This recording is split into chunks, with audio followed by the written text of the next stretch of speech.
Looking at the way P2B was criticized for building the so-called substandard boreholes in many communities in northern Nigeria, of course it was met with heavy condemnation from well-meaning Nigerians.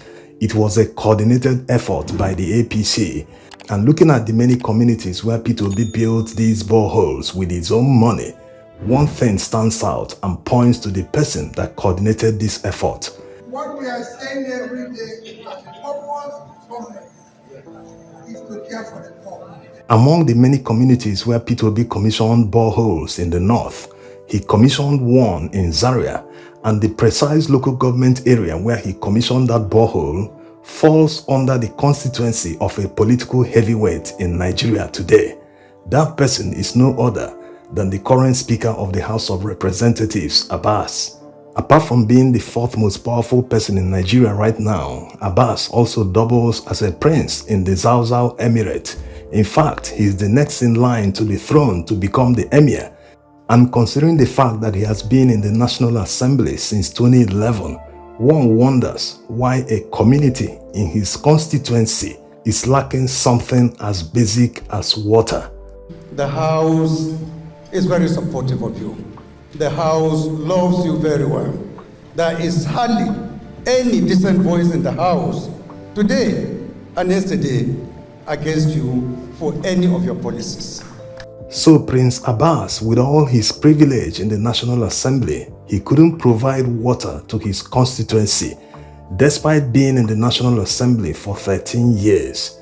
So you can understand why Abbas might be behind this coordinated attack on the person of P2B, or maybe his associates took the sycophancy to a whole new level to protect their boss, because they must have felt that P2B intentionally cited the borehole in his constituency in order to humiliate him and tell his people that, hey, you've got someone that has been in the National Assembly since 2011 and he's the current speaker despite the massive budgets they made at the National Assembly as constituency projects. Remember that the National Assembly budgeted 193 million naira for one borehole, while P2B is using his personal money, around 5 million naira per borehole, and donating it to communities free of charge without fanfare. So you can understand how wicked Nigerian politicians are, not just Abbas. Despite having access to massive budgets from the National Assembly, he couldn't solve something as simple and basic as water. Instead of seeing P2B as an inspiration that he is, he's using his personal money to do charitable projects.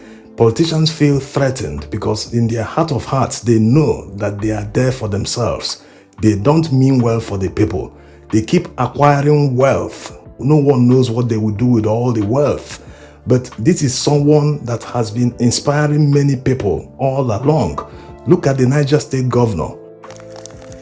We have cleared deliberately over 1 million hectares of land. So, my boss, you are very right to what you have said.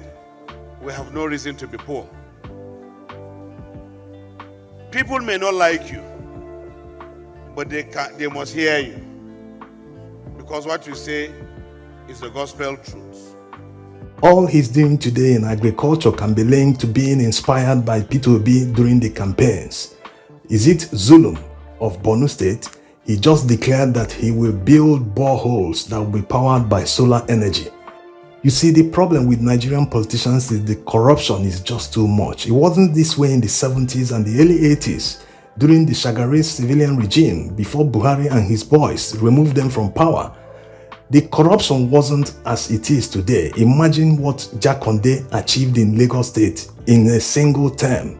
It wasn't as if there wasn't corruption at the time, but the difference is politicians of that era had shame. They thought very well about their reputation, and the projects they executed far outweighed the corruption, so the society didn't feel it in any way. Unlike today, that one person will take all Nigerians for fools and say, hey, one borehole will cost 193 million naira, and they will sign the budget without blinking an eye. This is why there is serious suffering in Nigeria today. All the federal allocations, state revenue, everything these people earn, they end up stealing everything. Nothing reflects in the society. Nothing is spent on the well-being of Nigerians. How much does it cost to drill one borehole? Let's even assume that as a government, they would like to build a tower that can hold maybe 4 tanks. Let's say it will cost 10 million naira to build one. So budgeting just 1 billion naira will build 100 boreholes.